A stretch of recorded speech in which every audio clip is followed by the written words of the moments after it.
Hello guys, welcome to Physics Wallah भाई YouTube channel. आज हम पढ़ने जा रहे हैं motion in one dimension for class 9th। तो चलिए पहले टॉपिक की तरफ बढ़ते हैं। ये बहुत ही इजी चैप्टर है। तो पहला टॉपिक है हमारा रेस्ट एंड मोशन। तो अभी फर्स्ट पार्ट पढ़ते हैं इस टॉपिक का, जो भी होता है रेस्ट। तो रेस्ट क्या है? When a body does not change its position with respect to its surrounding, then the body is said to be in rest। मतलब क्या होता है? इसका मतलब क्या होता है? जब कोई भी बॉडी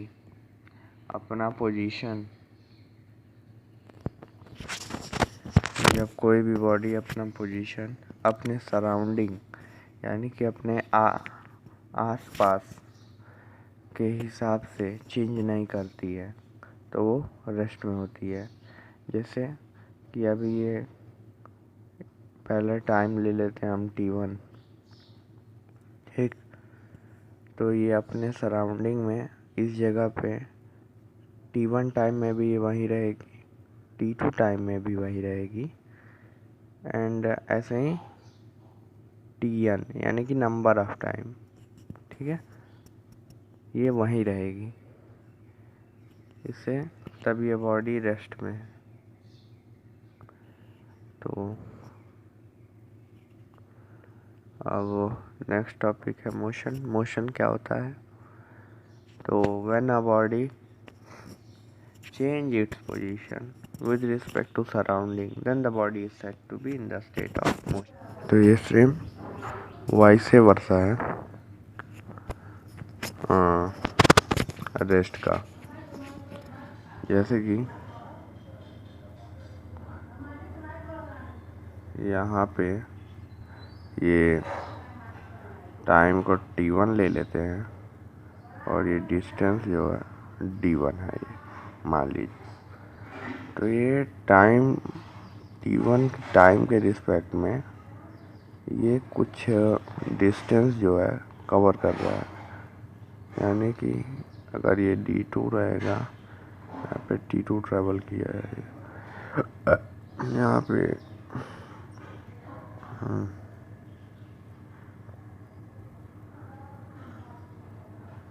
तो यहाँ पर ये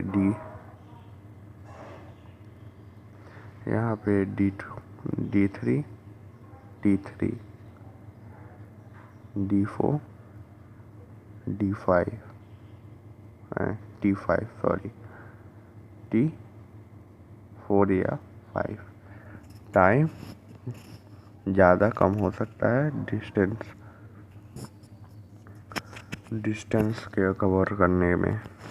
मतलब टाइम तो अपना नॉर्मल चलेगा, हो सकता है इसकी स्पीड कम हो या ज़्यादा हो गई हो, इसलिए डिस्टेंस कम ट्रैवल कर दिया, टाइम ज़्यादा हो गया। तो ये अभी हम पढ़ेंगे स्पीड वाले टॉपिक में। तो चलिए नेक्स्ट टॉपिक की तरफ बढ़ते हैं।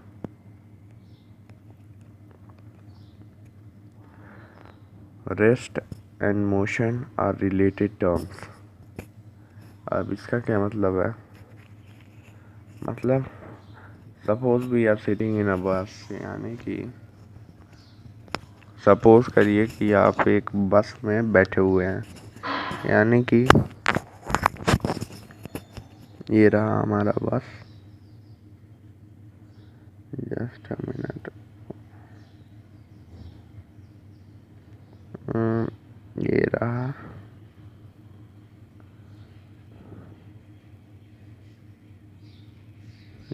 हमारा बस। सपोज करिए कि बस है, ठीक। इसमें आप बैठे हुए हैं, इसमें एक बंदा खड़ा है, खड़ा समझ लीजिए, इसमें एक बंदा खड़ा है और ये बस मूव हो रही है ऐसे ऐसे, इधर से ये इधर की तरफ बढ़ रही है। यहाँ पर एक फार्मर खड़ा है फील्ड में,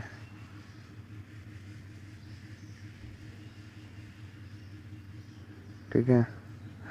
तो फार्मर जब आपको देख रहा है तो आप मोशन में हैं। यहाँ पे जो ट्रीज़ हैं इनके हिसाब से आप मोशन में हैं, यानी कि इनके सराउंडिंग के हिसाब से आप मोशन में हैं। लेकिन यही अगर आप बस को मैं बड़ा कर लेता हूँ, बस के अंदर देखें तो इसमें जो एक बंदा बैठा हुआ है, सपोज करिएगा ये बंदा है और ये एक बंदा यहाँ पर बैठा हुआ है, तो ये मान लीजिए आप हैं, ठीक, ये आप हैं और ये वो पर्सन है। तो उस पर्सन के देखने में आप रेस्ट में हैं, क्योंकि इसके रिस्पेक्ट में आप अपनी पोजीशन चेंज नहीं कर रहे हैं। लेकिन उस फार्मर और ट्री के रिस्पेक्ट में, जो कि बाहर थे, उसके रिस्पेक्ट में आपका पोजीशन चेंज हो रहा है। इसका मतलब ये हुआ कि हम रेस्ट एंड मोशन में सेम टाइम पे रह सकते हैं। सेम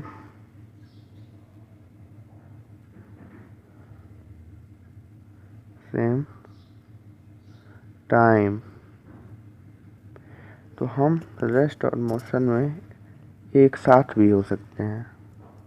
सबके अलग अलग रिस्पेक्ट होते हैं, अलग अलग। तो चलिए अब नेक्स्ट टॉपिक के तरफ मूव करते हैं। नेक्स्ट टॉपिक है हमारा what is motion in one dimension. तो हमने मोशन तो जान लिया कि मोशन क्या होता है, तो मोशन इन वन डायमेंशन क्या होता है, जो कि हमारा चैप्टर। तो व्हेन अ बॉडी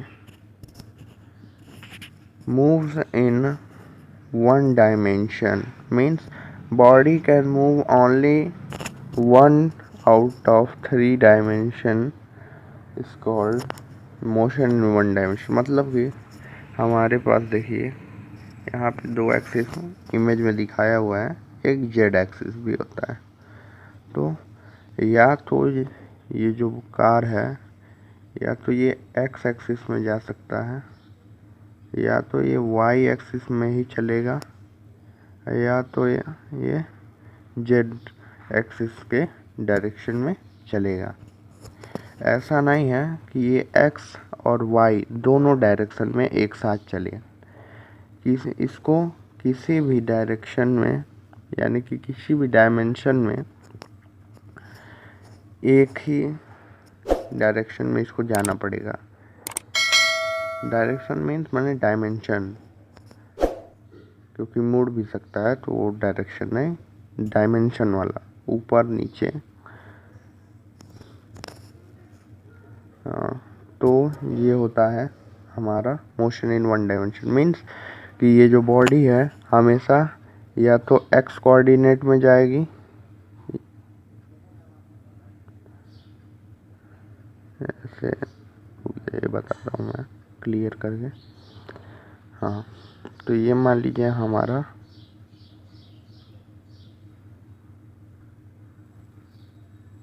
ये हमारा ग्राफ है। ये हो गया एक्स, ये है वाई, ये है जेड। तो या तो बॉडी के एक्स डायमेंशन में जाएगी, या तो वाई में जाएगी, या तो जेड में जाएगी। ये मैंने उल्टा बना दिया है, यहाँ पर एक्स होता है वाई की जगह, और हाँ, तो या तो बॉडी वाई एक्सिस पे जाएगी, या तो एक्स एक्सिस पे जाएगी। अब नेक्स्ट टॉपिक है हमारा, जस्ट अ सेकंड, हाँ, नेक्स्ट टॉपिक है vector quantities and scalar quantities. तो ये क्या है?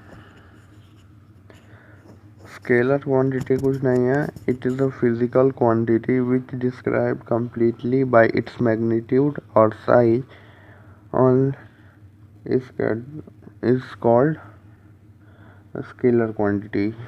Example, distance, area, speed, temperature. Means क्या हुआ इसका? कोई भी फिजिकल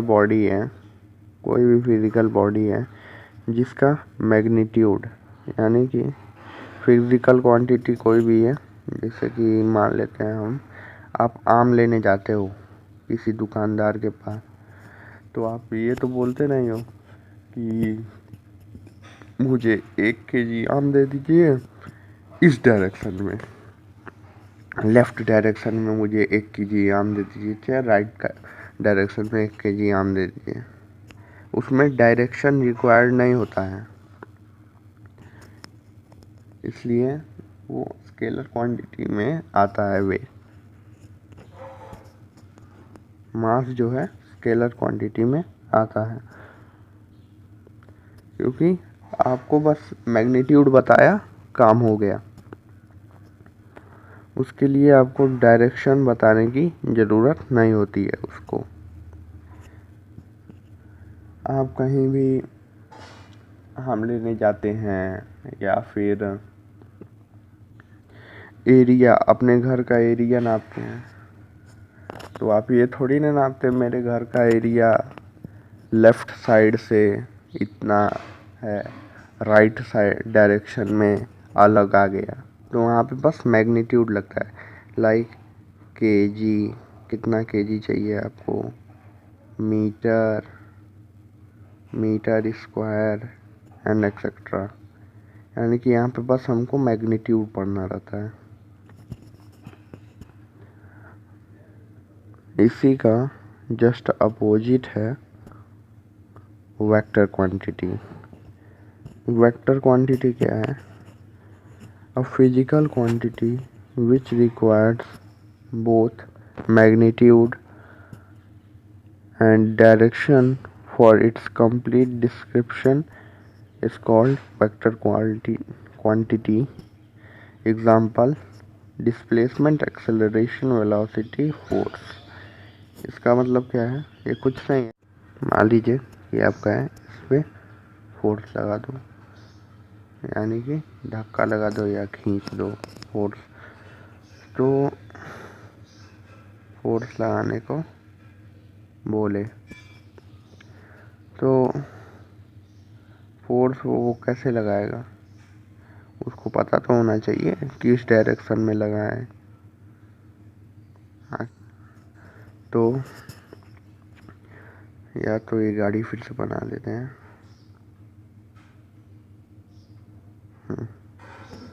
तो ये जो गाड़ी है, इसमें आप मान लीजिए इधर इसका देते हैं, इधर इसको जाना है, तो आप हमेशा फोर्स इस डायरेक्शन में लगवाओगे,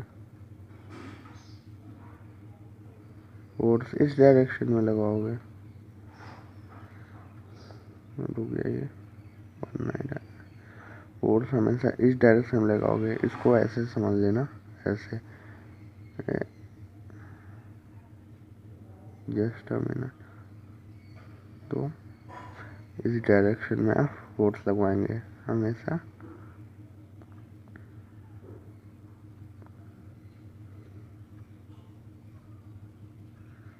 इस डायरेक्शन में इधर ही समझिए, तो ऐसे आप फोर्स लगवाएंगे अगर आपको इस साइड में जाना है। इस साइड में अगर आपको जाना है तो आप फोर्स हमेशा धक्का इस साइड से लगवाएंगे, तो आपको हमेशा डायरेक्शन की ज़रूरत पड़ेगी। वेलोसिटी कहीं भी चेंज हो रही है तो वो डायरेक्शन भी मांगती है, उसका डायरेक्शन बताना ज़रूरी है।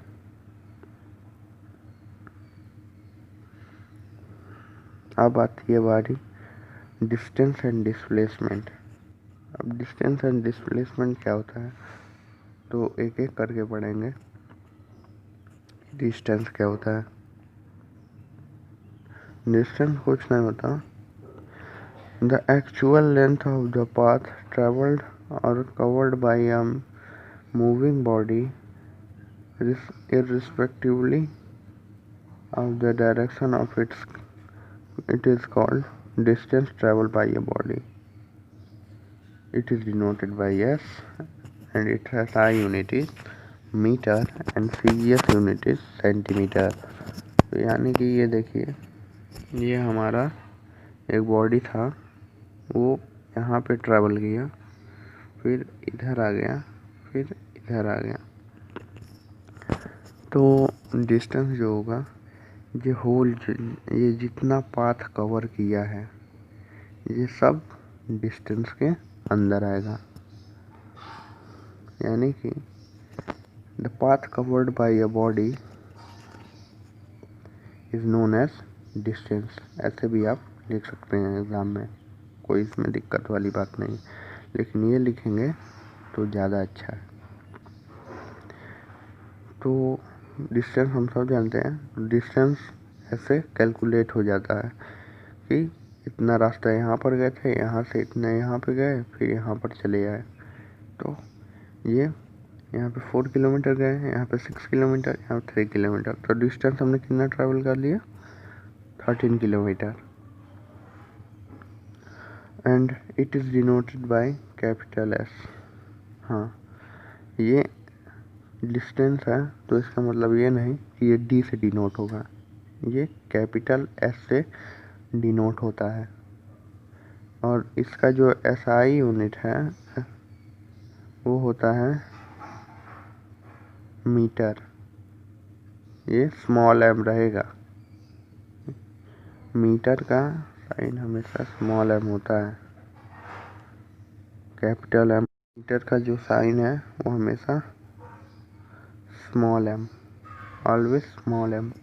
क्या तो डिस्प्लेसमेंट कुछ नहीं है, बस ये the shortest distance between two consecutive point or initial point and final point by a moving body in a particular direction is called displacement. It is also denoted by capital S and SI unit भी distance की तरह metre है और CGS centimetre. तो ये सब distance जैसा इसका साइन वाइन है, पर ये किसी भी पॉइंट का शॉर्टेस्ट डिस्टेंस होता है in a particular direction. Direction same होना चाहिए, डायरेक्शन जहाँ डिफरेंट हुआ काम बिगड़ जाएगा, डिस्प्लेसमेंट घट जाएगा। अब जैसे कि देखिए,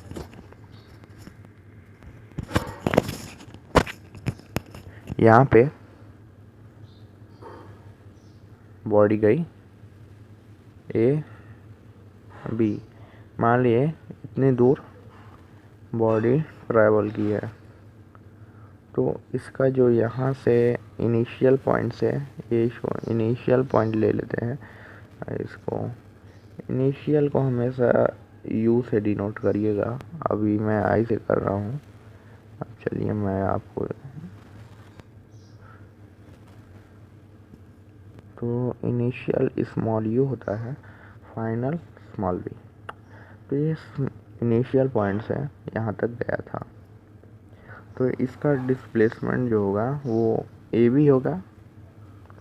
लेकिन अगर ये बॉडी यही चीज़ फिर यहाँ पर इसे आ गई, तो अभी तक तो इसका डिस्प्लेसमेंट एंड डिस्टेंस बराबर था। अब ये बॉडी यहाँ गए, इसको दे देते हैं पॉइंट सी, तो जो इसका डिस्टेंस होगा वो A B plus B C के बराबर होगा, जो डिस्टेंस होगा। डिस्टेंस को मैं यहाँ पे डी से डिनोट किया हूँ ताकि डिस्प्लेसमेंट में दिक्कत ना हो, उसको मैं एस से कर दूँगा। लेकिन साइन और डिनोट कैपिटल एस से ही होता है, तो इस बात का ध्यान रखिएगा। आप मेरे जैसा मत करिए ना, नंबर कट जाएगा। बल्कि यही डिस्प्लेसमेंट मैं एस डिनोट किया हूँ एस से। तो डिस्प्लेसमेंट क्या, हम पाइथागोरस थ्योरम लगाते हैं, यानी कि जो हमारा डिस्प्लेसमेंट होगा वो ए बी और बी सी का स्क्वायर होगा।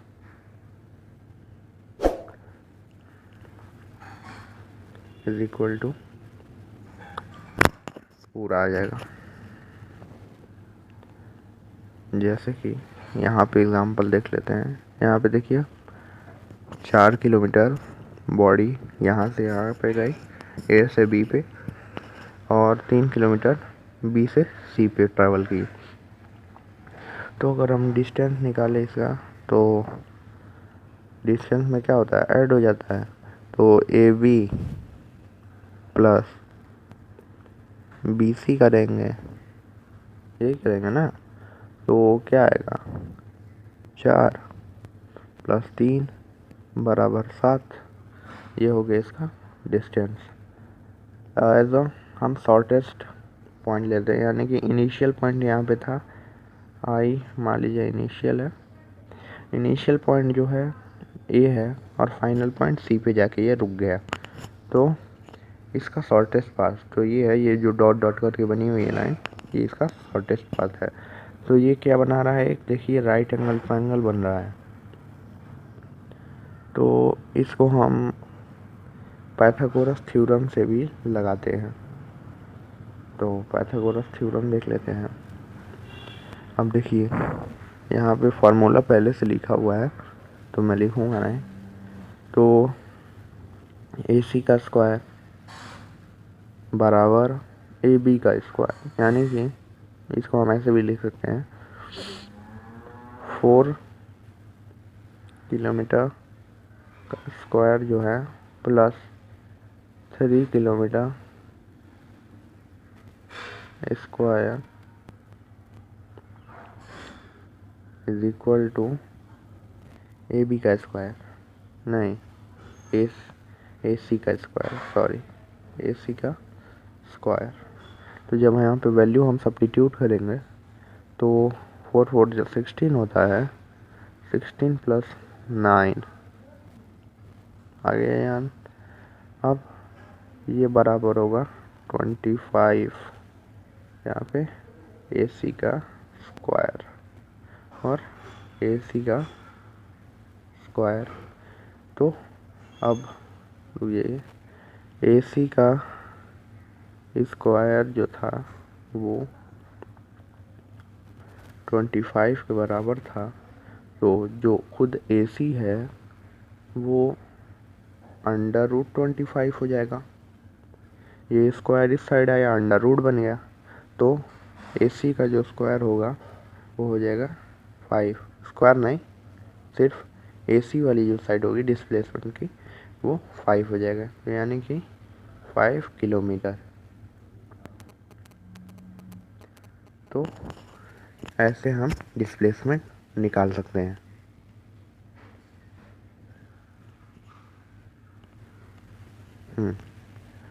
अब बारी आती है डिस्प्लेसमेंट इज 0।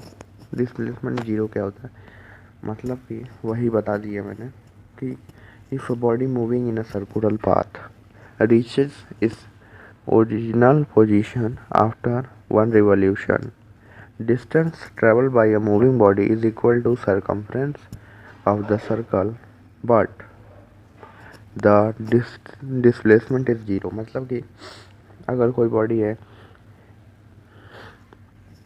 रुके रहिए just a minute,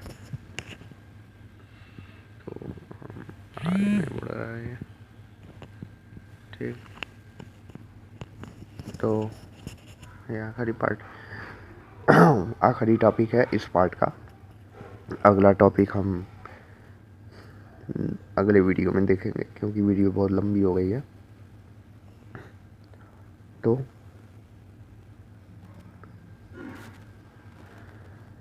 zero displacement क्या होता है? ये बॉडी है, यहाँ से ये ट्रैवल किया, ये dot dot dot dot blue line है, यहाँ से इनिशियल पॉइंट से स्टार्ट किया और ये ट्रैवल करके फिर से यहाँ पे आ गया। अब ये फिर से यहाँ पे आ गया तो जो डिस्टेंस होगा, जो बॉडी ट्रैवल कर रही है, वो तो इस पूरे सरकमफ्रेंस के बराबर है इसके,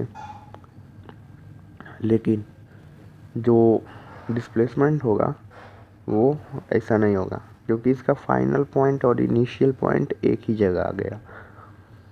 जब ट्रायंगल बनता है तो हम पाइथागोरस लगाते हैं, ऐसे माइनस हो जाएगा। देखिए, final point minus initial point, तो फाइनल पॉइंट भी वही था और इनिशियल पॉइंट भी वही था, तो टोटल में वो जीरो बन जाएगा। इसलिए डिस्प्लेसमेंट कोई नहीं हुआ, क्योंकि डिस्टेंस कुछ रह ही नहीं गया उसके बीच में, शॉर्टेस्ट पाथ में। यानी कि आपका फाइनल पॉइंट भी यही हो गया और इनिशियल पॉइंट भी यही हो गया, तो इन दोनों के बीच में डिस्टेंस ही नहीं रहा। तो कोई भी शॉर्टेस्ट डिस्टेंस हो या बड़ा डिस्टेंस हो कहीं से, जब डिस्टेंस ही नहीं है तो डिस्प्लेसमेंट जो है हमारा जीरो हो जाता है।